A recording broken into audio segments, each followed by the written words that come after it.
Hey, welcome back to Pagitt Radio. I feel like I'm riding a horse every time I hear that song. I'm joined by Paul Franklin. Paul is one of the inspirations behind the Common English Bible. It's brand new, like I think 2011, spring of 2011. Paul, do I have that right? The first released? Bibles just started shipping in August, so it's new. Yeah, and you guys are doing a lot to get the word out about this thing. I mean, I got a little hammer in the mail from you and a compass, and you're doing a lot of promotion work to try to get people to think about this Bible in some new ways. I mean, you've created a Bible with a new way of working translators together, and you're trying to find a new way for people to learn about the Bible, and you've tried to put it together in a reading style that feels fresh and new to people. Why all the effort on this? I mean, I know you talked about that. Well, this is what Bible translators always do, but it seems like something kind of got to be in your bonnet in the early 2000s here to get all this work going. A lot of the translations that are out there that people read still depend on the King James for their basic language and vocabulary set. Even the most popular ones, the ESV, the NIV, the NRSV, the New King James, and biblical scholarship has really taught us a lot about the vocabulary and the culture in the last 30, 40 years, and we really wanted to bring that to bear by bringing all these scholars together. And let me give you three quick examples. One is the use of the word atonement. There's a whole industry among scholars around that word. They write books, and they argue over penal and substitutionary and redemption and all that kind of stuff. You know, and the word was made up by William Tyndale, and it's actually a compound word. It comes from at one meant. And there's a different word that we use today to explain it or express that. And so you won't find the word atonement in the Common English Bible. We use forms of the word reconcile. Reconcile instead of atoning. And that can have a whole different feel and read and common interpretation of that phrase. You can still argue about how that happens, based on the biblical text, but most people don't use the word atonement in their everyday language, but they know what you mean when you say that God wants to reconcile with us. Another example is the word soul. We don't have the word soul in the Old and New Testament in the Common English Bible, especially in the Old Testament where the Hebrew word is nephesh, and nephesh referred to your whole being, your integrated self, your essence, your life, who you are. And what happened is after Christian times in Greek thought, the body and the soul got separated. There was a dualism, and it fragmented us. And so by the time the King James came along, they kind of went retro, anachronistic, and translated that word nephesh as soul. So, oh, my soul. No, it's your whole being. It's actually good psychology nowadays because the goal is to be integrated, not fragmented in yourself. And you're saying that the original Bible language had that notion. It's not you're not trying to do something funny with those words to make them say something different than what they meant. You're trying to say maybe something funny's been done with those words to make them say something they never meant. That's right. That's what happened when it got translated into the English in the 16th century, and it's been perpetuated. And even in the New Testament, the word suke, which is translated as soul in most of the versions, is translated once again as life and whole being. Because that was the whole point in the biblical text as well in the New Testament, is that God wants us to be whole, not separated into these parts. Well, now, a lot of people I know when they pick up a Bible translation, they want to see if it kind of fits their memory, right? Because they've memorized verses or ideas or notions in some particular way, and they want it to ring like that. In other words, they want it to sound like a Bible when they read it.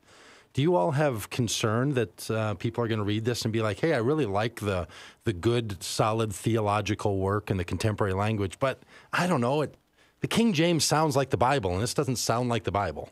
Right. And sometimes instead of calling that English, I and others refer to it as Biblish. A lot of us want the Bible to sound like Biblish, some sort of otherworldly language.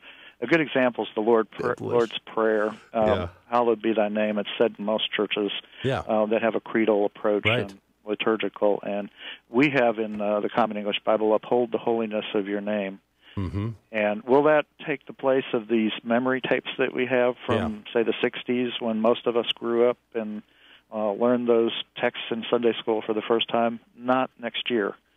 But who knows? You start seeing these things in bulletins and people make a change. But sure, it's going to take time. There's an embedded language it's got 4 centuries of of momentum, and it's been changing though for about the last 30 years. Yeah.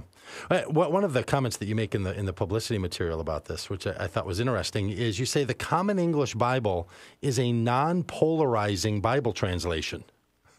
Yeah. And I thought, really? I think it's going to be quite. I mean, I like the work you've done. I think it's right. I'm almost ready to declare it my own personal Bible translation. But I think it's going to be quite polarizing. I mean, I know it's not polarizing in the sense of it doesn't come from one denomination or only one theological vantage point, but it seems like it's going to kind of be an equal opportunity offender. Yeah, there's folks that have been upset about this thing and that, and bloggers are. They can be pretty fierce because they got their platform and their stage. Yeah, that's where you see most of most controversy of all kinds. I recently saw the movie Contagion, in which a blogger approaches the scientist, and the scientist doesn't think he's very bright, and he makes the comment to the blogger, blogging is just graffiti with punctuation.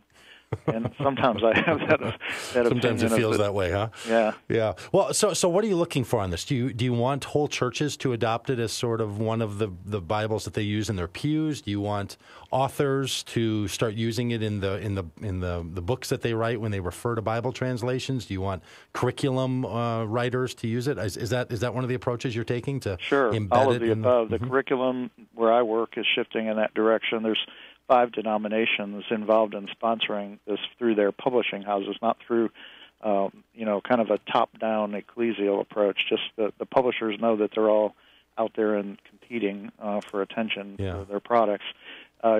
We're going to have the Pew Bibles and the church Bibles, and in fact, one of the things we're going to do for churches that are more mobile is have a kind of replenishment program. If you don't have a Bible or one that you're reading every day, take one, and we're trying to make them inexpensive enough, and then you can replenish them for guests and visitors. Great. Well, you might want to call the presses because we're about to announce this is the official, the Common English Bible is the official Bible of Doug Pagitt Radio now. So call the presses. Make sure they they run some extra copies. Okay. I honestly, I think it's great, and I'm going to use it in my newest book, actually, this translation. So I think it's fantastic, and Paul, the work that you've done on it and others have done, I think is important and is really smart and is the right thing to have done. So thanks for all the work over the last 4 years. Well, thank you, Doug, and we just hope people will read the Bible that they prefer the most. Oh, okay. See, now that's nice. Now you see, and then you say, because that's funny. We just have less than a minute here, but on your Facebook page, the Facebook presence for this is not overly promotional of the translation. It is facebook.com/readthebible. Right. And that seems to be something you're saying more than once here. Is you just want people to engage with the Bible that connects with them.